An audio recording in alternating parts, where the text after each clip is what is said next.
Welcome to Liquid Assets TV, the internet's most educational, entertaining cocktail and spirit show. My name is Jerry McGill, aka Dr. Drinx, and today we got a guest with us today, and we're going to talk about silver tequilas. So this is Derron Whittaker. He's with Liquid Assets.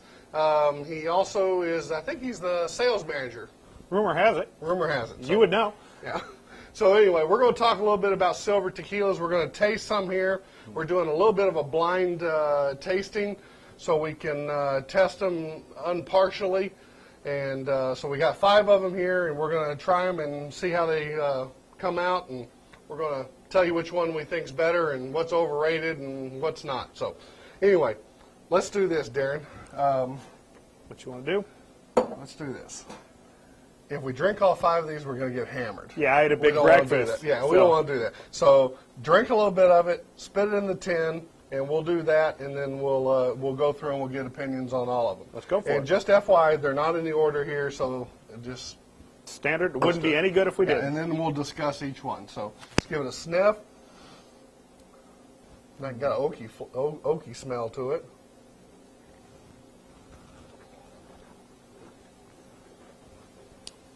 Talk about a hair of the dog that bit you this morning.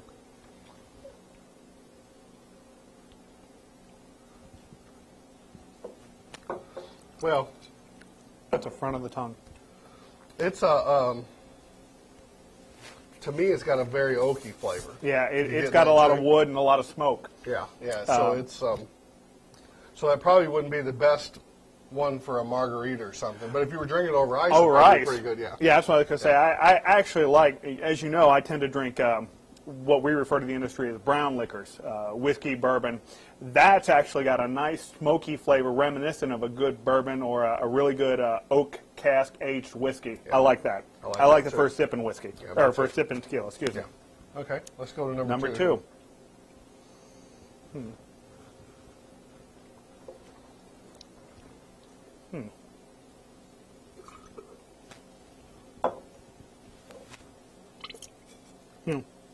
Kind of a strong alcohol intense flavor. Not a whole lot of flavor. Not a whole lot of flavor. That could easily go into a margarita because the flavor is going to be covered up by the lemon, lime, by the orange. Yeah. Yeah. It's got an alcohol flavor, but it didn't really have a lot of. There's just not much. It's kind of empty. Yeah, it's got an alcohol profile, but it doesn't have a lot of flavor. Yeah. I certainly would not enjoy that one by itself on the rocks. Yeah, or in a shot or something like that. No, that's a mixer. Yeah, that's a mixer. For a mixer, yeah. Okay, let's go to number 3 here.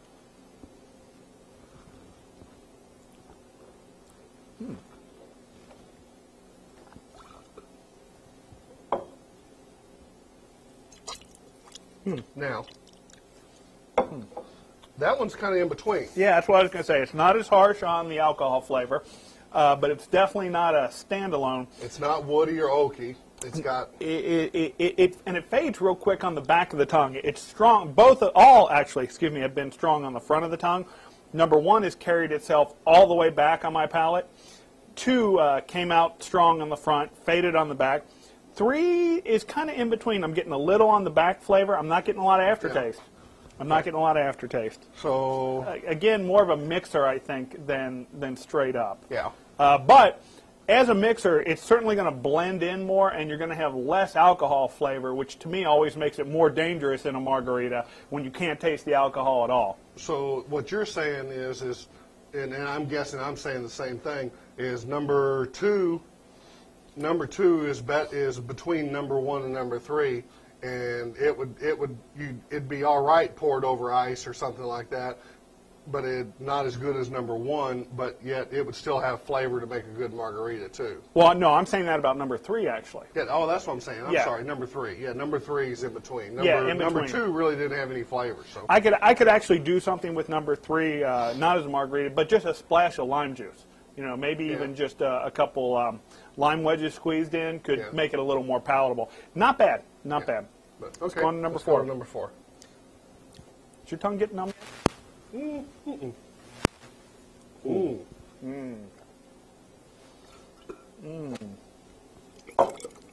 I can tell, judging by the noises you're making, that you're getting similar to me. Less oak, less wood. Yep, I get that. Yeah, a little. But I get a little more of a fruity or a fruity type flavor. Yeah, absolutely. Again, this good, good over ice. Yeah. You know, I always thought it was funny. You know, I read a lot, and Clive Cussler has a hero in one of his books. That's his big thing, is a certain brand of silver tequila that he tends to drink while taking a shower, which I always thought is funny. He talks about the actual flavor of it. It's probably Patron or something like that. Yeah, it's. And we're going to find out about that. We're going to find out. I'm not going to mention it, but. Well, no, that's all right. I mean, you know, one of the things I need to clear up with everybody too, and let you understand, is this is not donated liquor. We go and buy it. We'll do a blind taste of it, and we'll give you the truth. We don't have anything set with any of these people. No money. No money, no advertising, no nothing. So we're just going to taste them blind, and we're going to tell you honestly what we think about them. If they taste like garbage, we're going to tell you they taste like garbage. If they taste really good, we're going to tell you they taste good. So we have no ties to these people whatsoever, so we're just going to kind of taste them and give our opinion on them. There again, two guys giving our opinion. So. But, you know, one of the things we have found that I think is just hilarious throughout the years is perception plays a big part of taste. And Dr. Drinx here will go along with me. We've actually done some switcheroos on tequila brands, with people thinking it was one brand when we've replaced it with a brand that they don't care for, and they swear that it was awesome and it was the brand that they like just because we switched the bottles. So perception plays a long, you know, hard taste in most people's roles when they choose a tequila. Well, I've always thought, and I've thought since the very beginning, that I thought that Patron was highly overrated. And we're going to find out in here, because I don't know which one's which, and neither do you. So no. We're going to run them here and see. But I suspect when we do this, it's going to be the one that we think's got the least amount of flavor in it. I'm not sure, but we'll find out. I may be wrong, but that's typically the way it goes. But anyway, so let's move to number 5 here.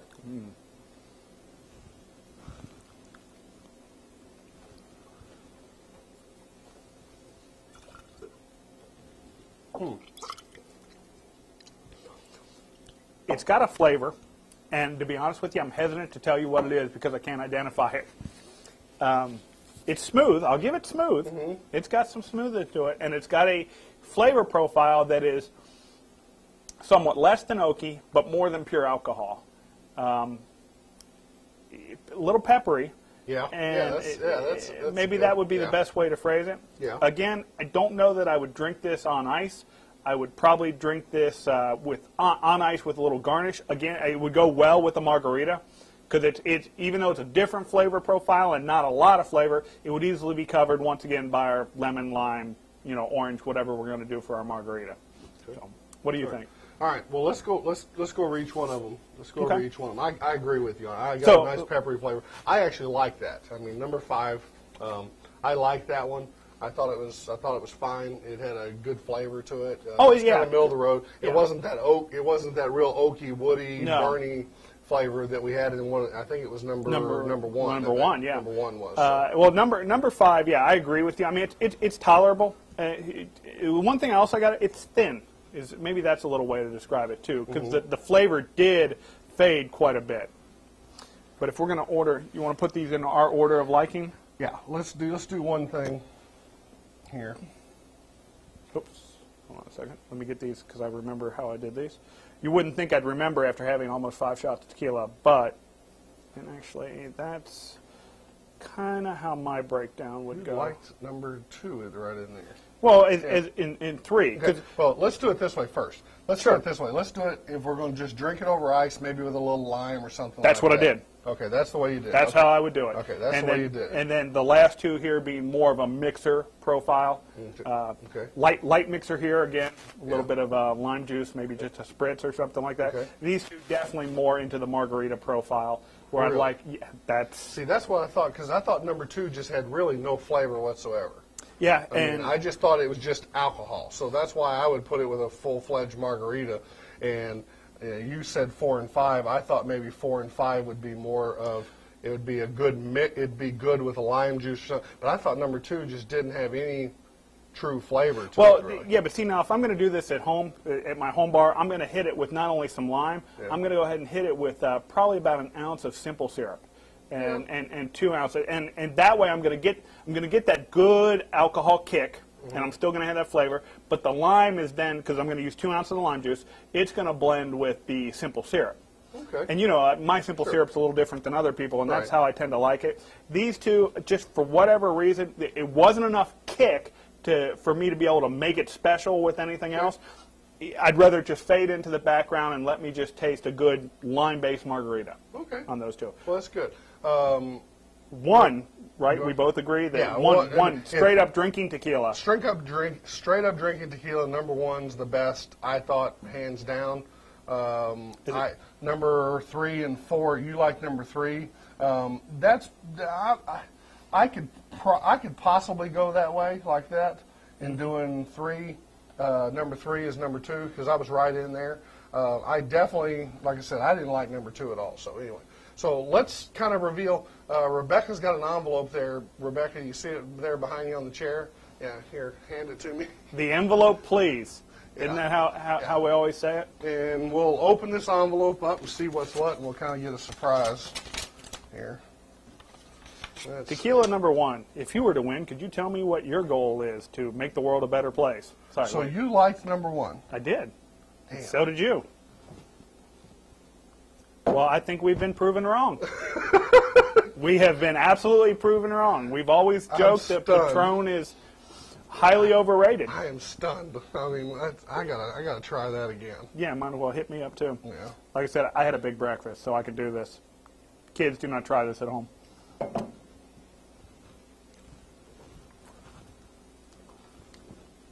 You know, I mean, it's good.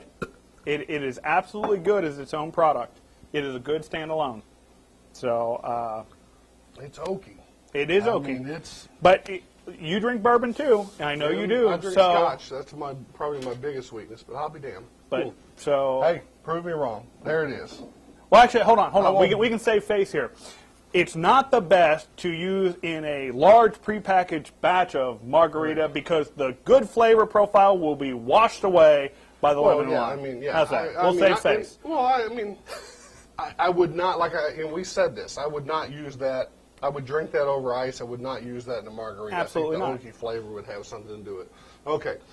Number 3. Number 3 was our second choice, and it is Don Julio. There you go. Classic, staple. Yep. Been around a long time. Everybody thinks it's one of the best, and you know it's in our top 2. And number, what do we have? Our third one. Well, for the third one, you hit I think number 5, and I went with number 2. You went with number 2. I went with number 2 for my third choice. Well, we'll do number 2. There's number 2. Trace Generations by Salsa. That, great product. That's solid middle of the road.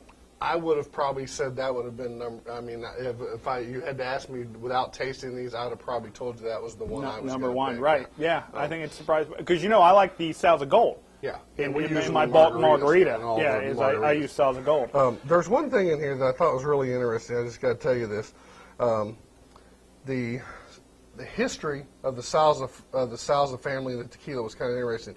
In 1873.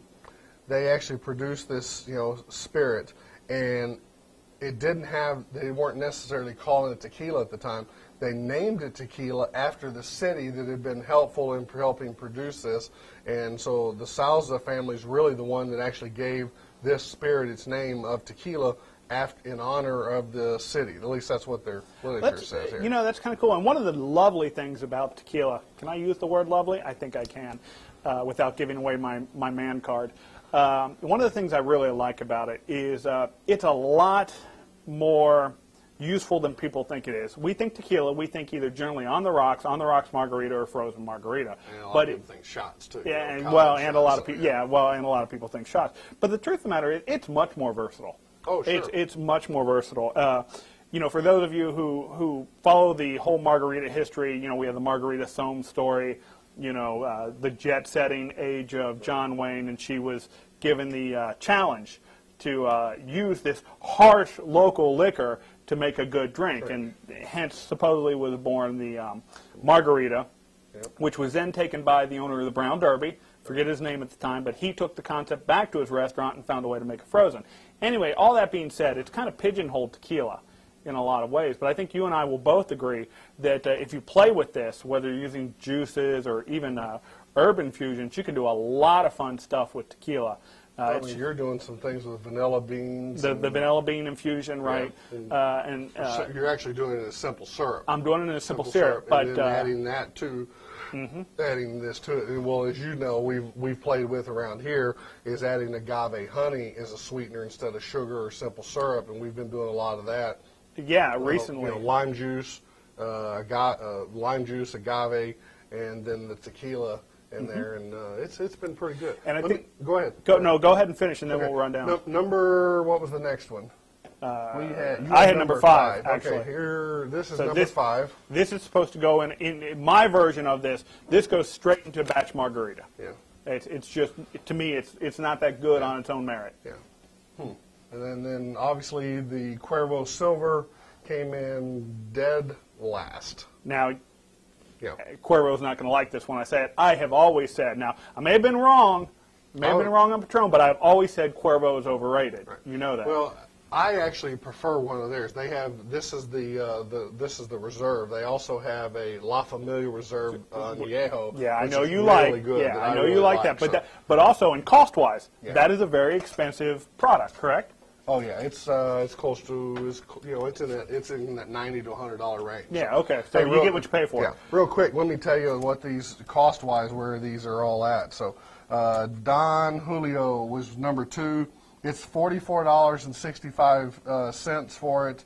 The Patron, and this is all Spec's pricing. This is Spec's pricing. You know what's funny is the cheapest one on here is the one that won. That was $39.75 for Patron. That just kills me. Value and quality. Yeah. Okay. Then let's see, Trace Generations, $39.73, and then the La Familia Reserve came in right in there at the $47.38, and the most expensive, believe it or not, was this one right here at $54.81. And that was number 5 and came in second to last, right? Yeah. And it's the most expensive. Of course, look at the packaging. I mean, a lot of things. Yeah, it's all the packaging. A lot of it's hand-blown glass insert in it and everything. So anyway, so that's the story on silver tequilas. What I want to do, come back and you and I do a deal, and let's maybe in a few weeks take these same silver tequilas and let's mix them with some lime juice and some agave honey. Sure. And mix them up, and then let's see how they come out once we add a mixer to them. Let's do a simple margarita and see if it comes out the same way or different.